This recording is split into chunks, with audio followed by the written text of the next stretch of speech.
I know a bunch of people have already made videos talking about the Switch 1 games getting upgrades on Switch 2. What I wanted to do today was go through every single Mario game and, try them all out, play them for a little bit, and really figure out if they're actually worth revisiting or replaying, since a lot of these games, I imagine, you haven't played in several years, or maybe not at all, and you just haven't had a chance to play them. So what I'm going to do is go through every single Mario game on the Switch outside of, I think I'm skipping like Mario Kart Live, Mario Bros. 35, can't play that for, obvious reasons.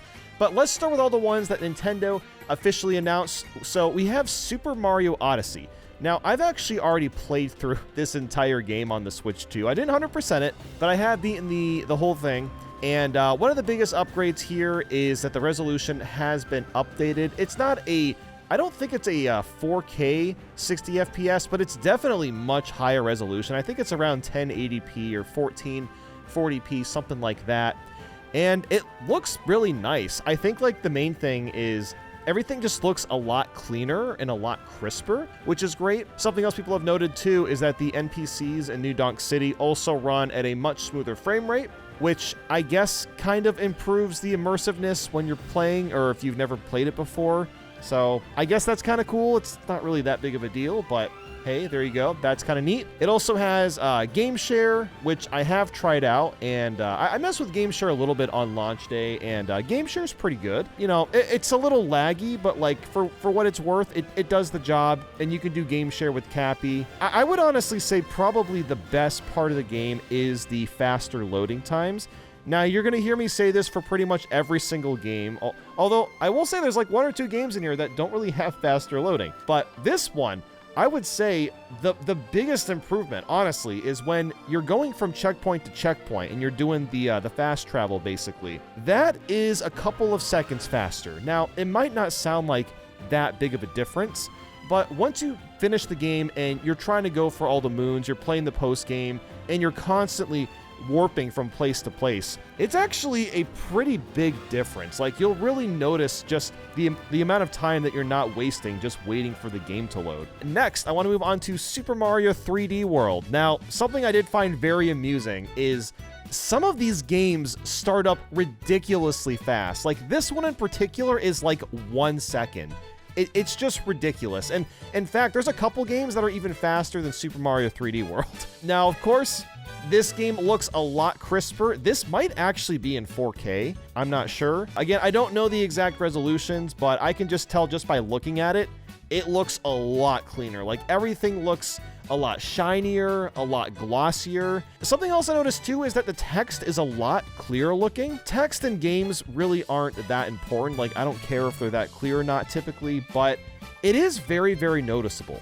And it's honestly one of the most noticeable things when you go from 1080p to like 4K is the text. And that's really funny because that was one of the most noticeable things when we went from 480p to even just 720p. The text itself is a lot more legible. Now, it's even more legible.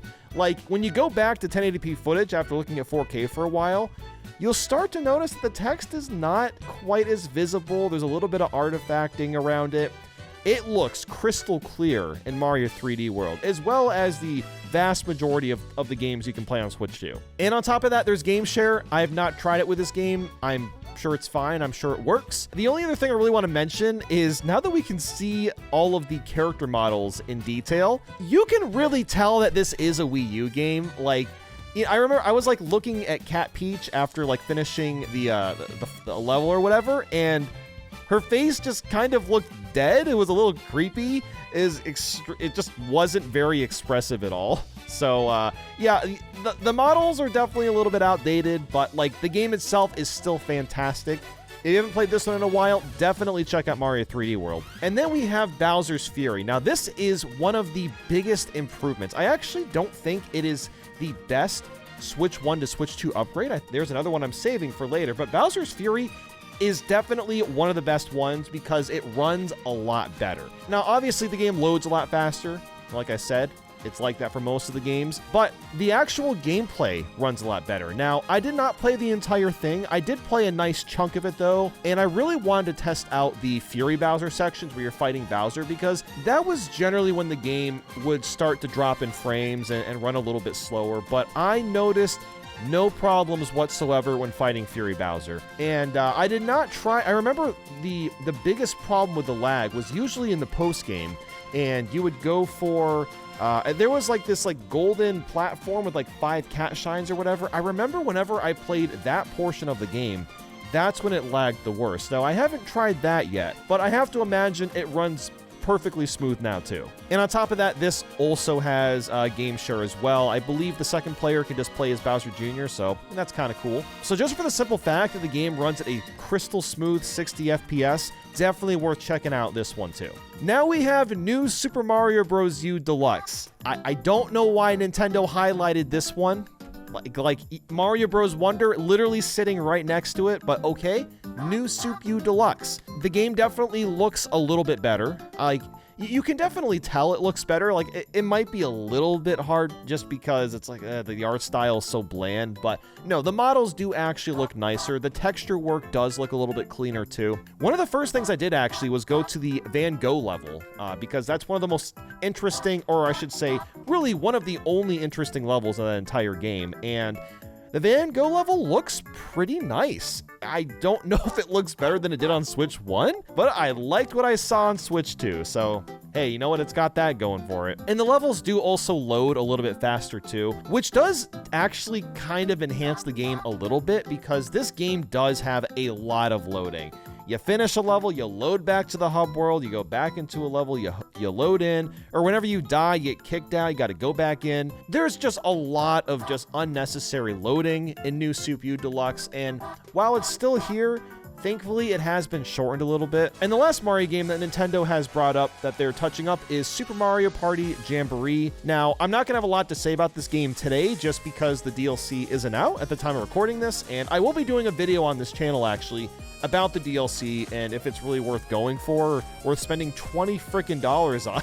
Just based off of like what we've seen of it and what I saw at the Switch 2 experience a few months ago, I don't know if it's worth $20, but we'll see. I want to reserve judgment for now. Yeah, as for just the regular game, it does seem to look a little bit better. I don't know if it has any sort of like resolution boost, but I'm assuming it does because the game did download before I could play it. So I guess it looks a little bit better. Like, I noticed some things seemed to look better compared to Switch 1, but it wasn't really that noticeable compared to something like Mario 3D World. Something else I found really interesting too, and I honestly didn't even notice this, was that you can play the game with a Joy-Con 2 controller, which, like, duh, right? Of course you can do that.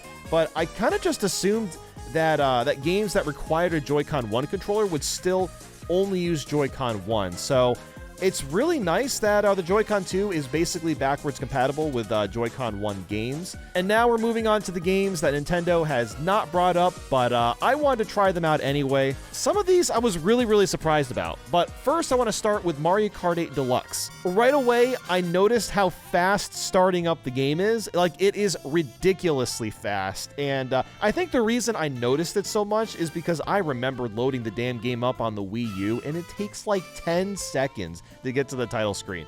Now it's like maybe 2 seconds. It is ridiculously fast. And it's not just there, it's also the tracks loading. I never really found the loading time to be that long when waiting from track to track, but it is noticeably better now too. If anything, when it comes to upgrades from Switch 1 to Switch 2, the game itself feels very awkward to play, and I actually might make an entire video on this channel about it, but Mario Kart 8 Deluxe feels really stiff now. It is a really surreal thing because we were just playing this game like for the past 10 years.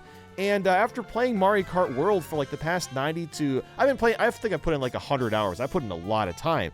But the gameplay feels so stiff. Now, next, I wanted to try Mario and Luigi Brothership. Now, this one in particular, I was hoping was going to have improved load times because this is one of the slowest paced Mario games on the Switch in general, or honestly just ever existing. Like, there is so much waiting in this game. And thankfully, the loading is a little bit faster in between battles. So yeah, you get into them faster, you leave them faster. So when I do inevitably replay Brothership, it's going to be nice to not have to wait as much. However, the game doesn't run super smooth still. Now, when I say super smooth, like the frame rate's consistent, it is 30 FPS, but it does appear to be capped at 30 FPS and not running at 60. I would even take the game running at like 1080p resolution. Like, don't even give me 4K, just give me 60 FPS for that game and cut down the loading times. And that alone would make the game like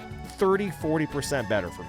And then next, Paper Mario: The Thousand Year Door. Now, I actually did try this game on launch day because I was just praying to God that it was just going to natively run at 60 FPS. And while the loading times in general are faster when you're going from battle to battle, it is still 30 FPS. So this is probably another game where the frame rate is just capped and it cannot hit 60, which is extremely unfortunate because the remake of Thousand Year Door is almost perfect, almost completely superior to the original outside of the fact that it runs at 30. So I'm really hoping that Nintendo will release some sort of patch. Now this next one, this is what I'm super excited to talk about. Mario plus Rabbids Kingdom Battle.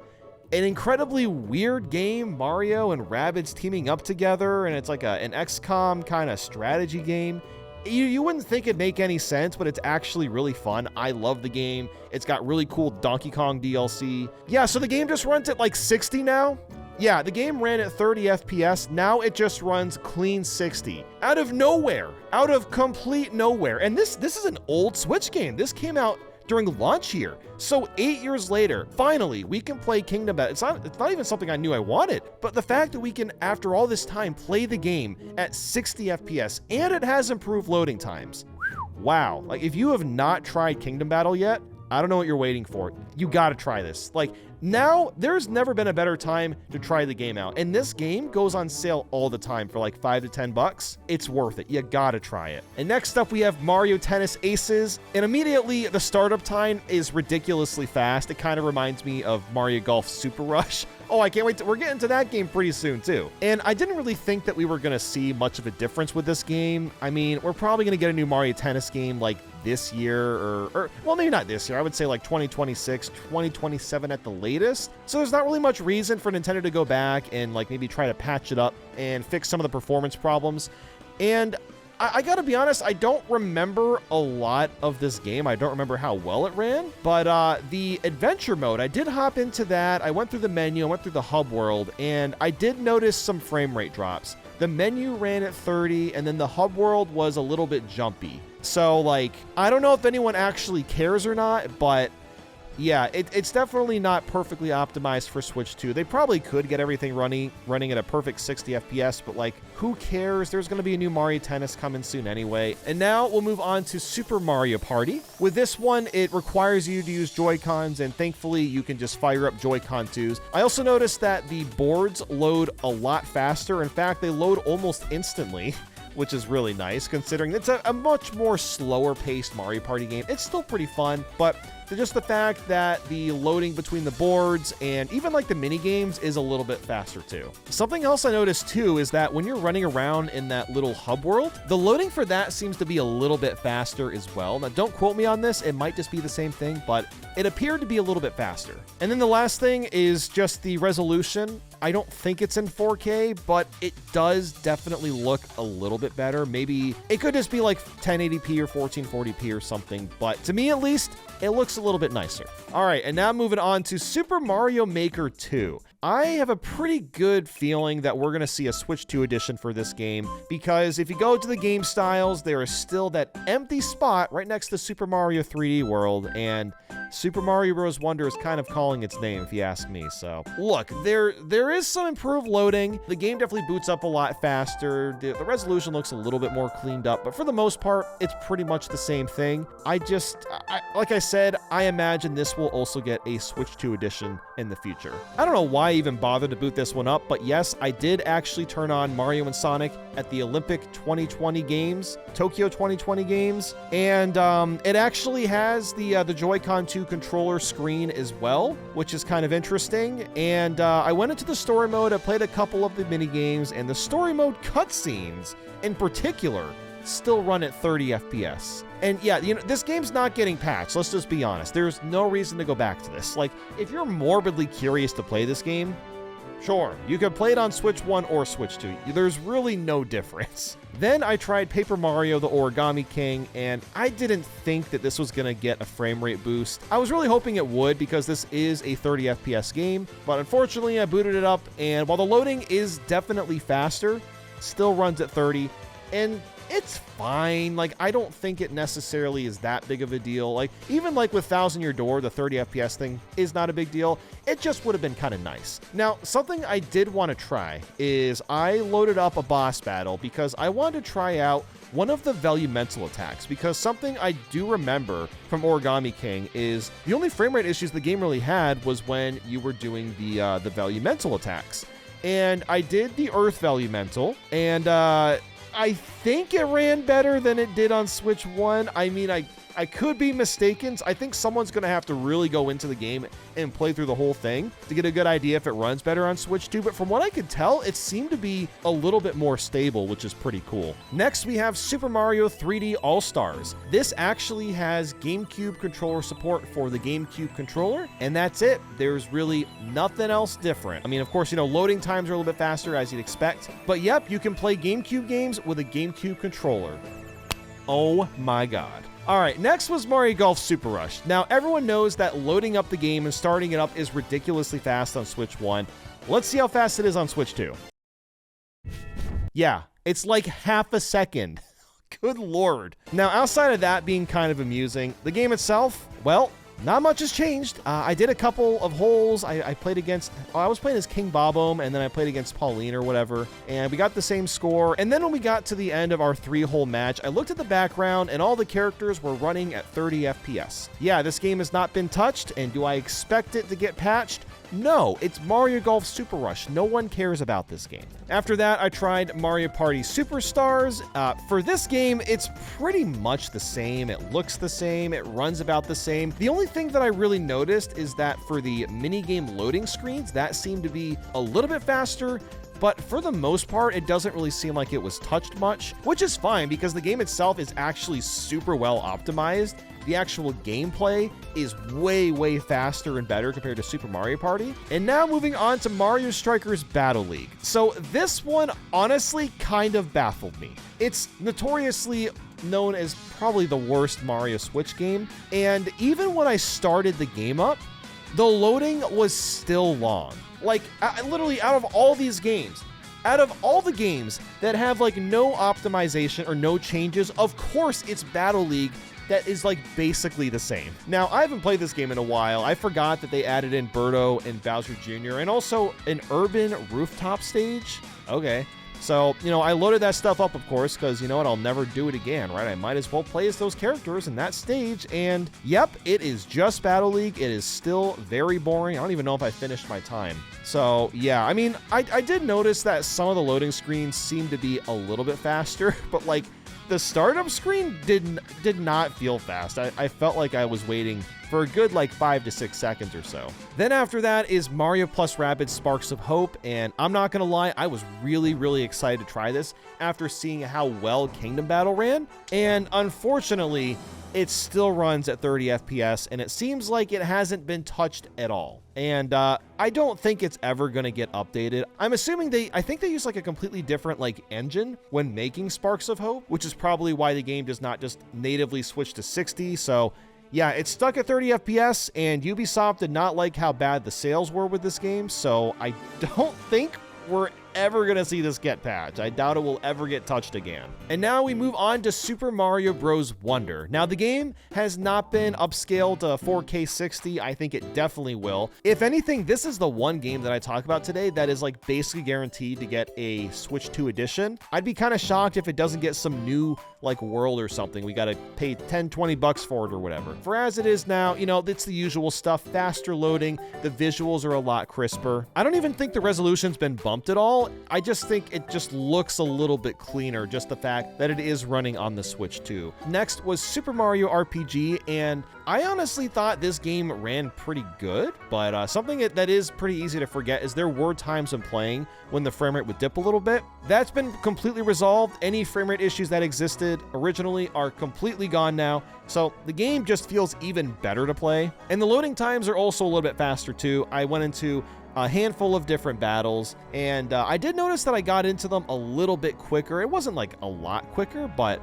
like I said, you'll definitely notice it. And then the last game is Mario vs. Donkey Kong. Well, like I've said for the rest of these games, the load times are a little bit faster, but not all of them. Strangely, when you're like picking levels and you're loading into them, it still feels kind of slow. And maybe it was just like really slow on Switch 1, but compared to everything else that I was playing, where every game seemed to just load like substantially faster and like 1 to 3 seconds on average, this game still takes a little bit of time to load between levels, and it's not really the end of the world. Like, it's fine, but it's not really much of an upgrade. And that is every single Mario game tested on the Switch 2, every Switch 1 game on the Switch 2. This is confusing. And that's about it. All right, bye.